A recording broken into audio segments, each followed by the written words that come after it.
Well, other than a snatchy throttle, it's actually very nice. It's a typical Honda. you think? Yeah, I think so. It handles nice, it feels good. Just a bit, the throttle's a bit snatchy. It is, yeah. Well, I think the reason it feels so good around here is because it's not as quick as everything else. So you can really, or rather, it doesn't have the same amount of power. So you can really nail it you can everywhere. really rag it, yeah.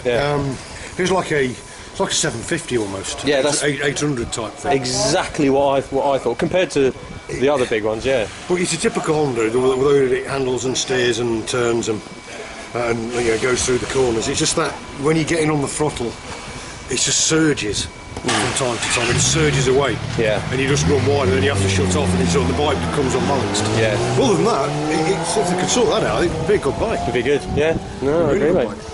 I agree. And now, for me now is the ZX-10RR, bitches. So yeah, looking forward to that. Anyway, cool. Bye. Right, just been out on this, and I've got to say, absolutely loved it. She's a bit big and cumbersome still, and you have to use first gear, where some of the other bikes can happily use second and still pull out turns. But she loves to get a bit of a wriggle on at corners, and I don't know, I think I've liked it a lot more than I've liked a ZX in years. Still missing a few things, but I tell you what, this, yeah, you're missing everything. And look at the wear. Look at that. That's beautiful wear across the tyre. It's not being, the tyre isn't being super stressed by suspension or anything. That's really good. I like it. I like it. Actually, speaking of this man, just talking about ZX-10. Yes.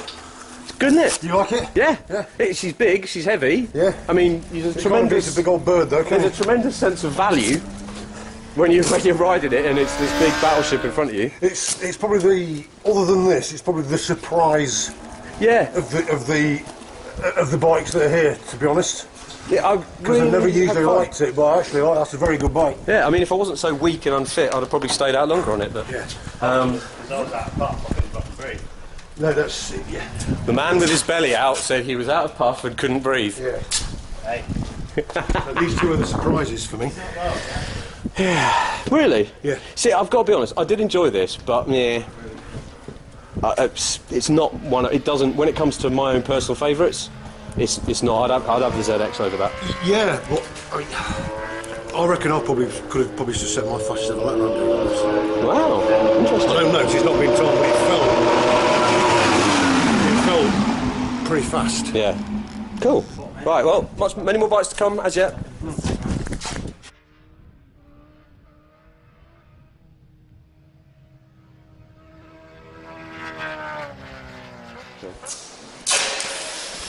What are you doing, Paul?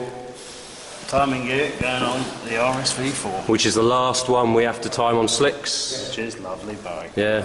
I just saw you went out on the BMW. Wow. Do you like it?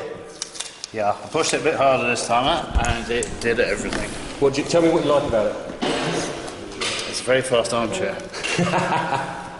Good pace, not a massive amount of effort. Yeah? Yeah. Anything else?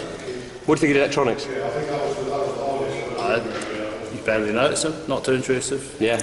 Well, they're set quite low, so they won't really intrude too much. It just works. Yeah. It works. Nice, comfortable. Get an extra couple of laps out of it without running out of puff. Mm-hmm. Good. There you go.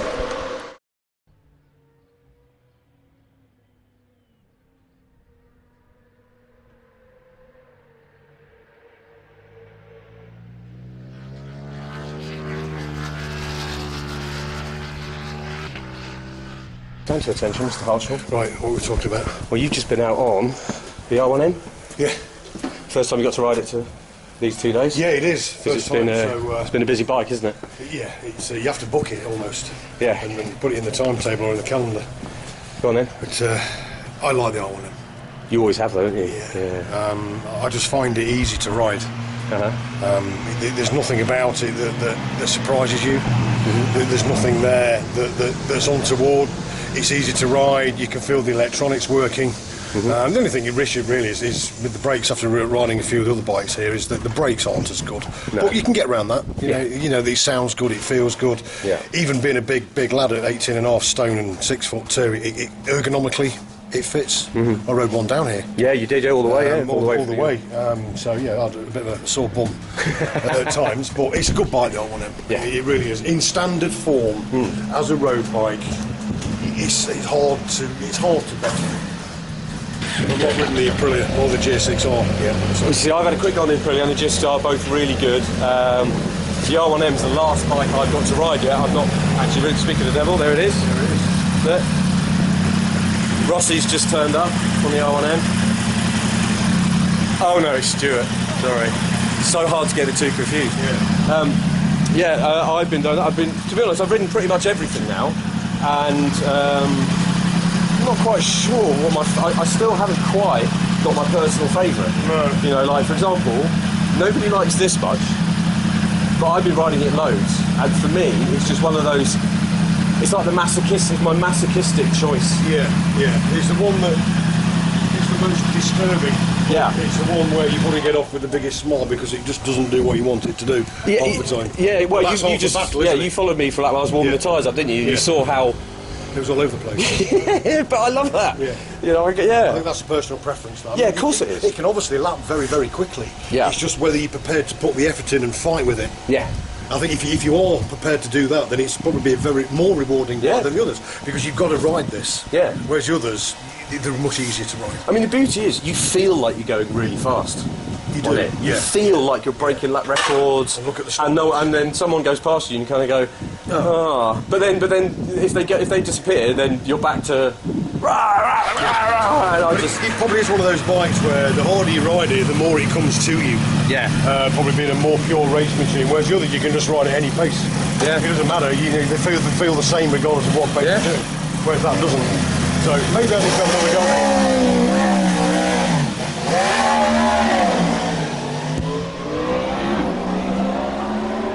Maybe I need to have another go at it a bit later on and just try and push it that little bit harder and just see if it comes to me. I think maybe Yamaha might need to fit a new clutch. Yeah, I think they might. It's a shame that camera hasn't got the nose. That's brilliant. I'll tell you what, I've warmed a bit more to the Fireblade. I'm with you. Its foibles are obvious, right? We know what its foibles are, yeah? But I love the fact it feels like an 800 around here, and you can just nail the life out of it. That's the good thing about it. But it feels very Honda. And despite all the things, the reports that I've read about it in the press recently, it's actually the bike that's probably surprised me the most.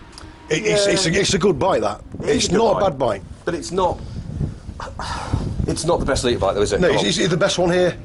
Probably not. But then it's in good company. There's some good bikes. I mean, it's not even top three. No. But it's again everything here is amazing. This is the thing. I mean, we haven't even got the MVs here. No.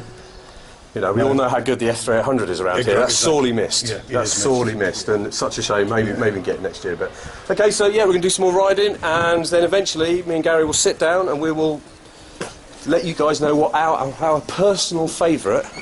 Oh, okay, bye.